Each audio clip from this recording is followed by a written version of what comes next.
The word modern sure has changed over time. Back in 2000 BC, this was modern.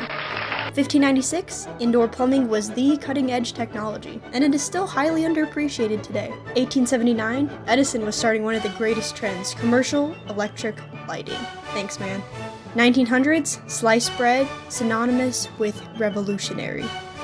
But now in 2020, we think of modern as something completely different. Modern is sometimes associated, with sleek, bougie homes with fantastic interior decorating, or unique, abstract art. But most notably, modern refers to the remarkable digital technology of the 21st century. From the perspective of a teenager, being absolutely modern means having the extremely overpriced 45th model of the iPhone XS Pro Max 5G 18 with 8 identical cameras and a deceptively breakable screen. Digital technology, from cell phones to laptops, has transformed the way the world operates and connects, accelerating work productivity and improving how education is taught, and overall just providing a general comfort in our daily lives. Unfortunately, one of the byproducts of today's high-tech culture is the devaluating shift in something long considered to be foundational to all aspects of human life, and that is direct human interaction. Did you know that according to a study done by the United Nations, there are places in the world where people have greater access to a cell phone than a toilet and good sanitation? Today's youth average 6 to 9 hours a day of total digital screen time, which is over half their waking hours.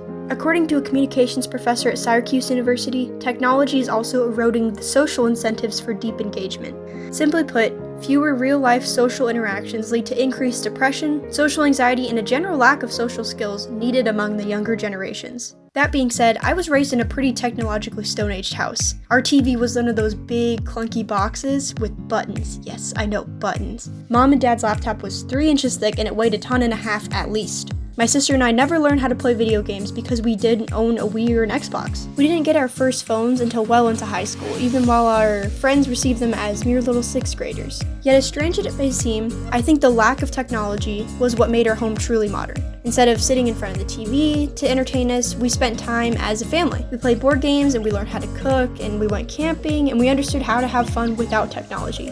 You might think it's a little bit unusual to call the lack of technology modern, since the word modern is usually associated with technology. But I call it modern because I believe it is the most needed in today's current world. Living in a modern sense is supposed to mean using the most up-to-date techniques in all aspects of life, not just in a technological sense.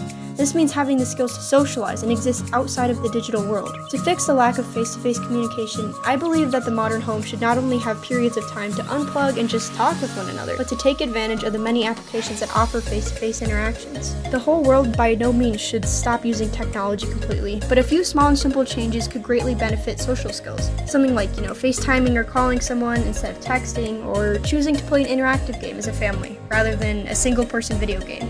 Although each home has its own autonomy, it is my hope that even as technology grows more advanced, social skills will not be disregarded.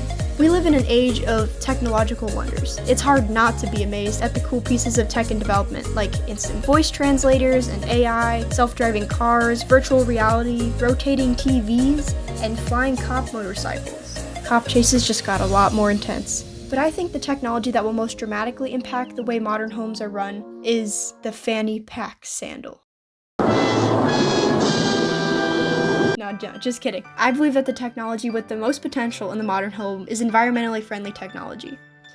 Just a couple examples of environmentally friendly technology that we already see today are see-through fridges, where you can, mull your options without wasting cold air with the door open, and energy-efficient dishwashers, the kind that open on their own to dry dishes after the washing cycle is finished. Saving the environment has become a big issue in the world as of late, but one of the biggest reasons the modern home doesn't participate in conservation efforts is that it's inconvenient. Everything in the modern world is about improving efficiency and convenience without detracting from quality, and environmentally conscious technology does just that.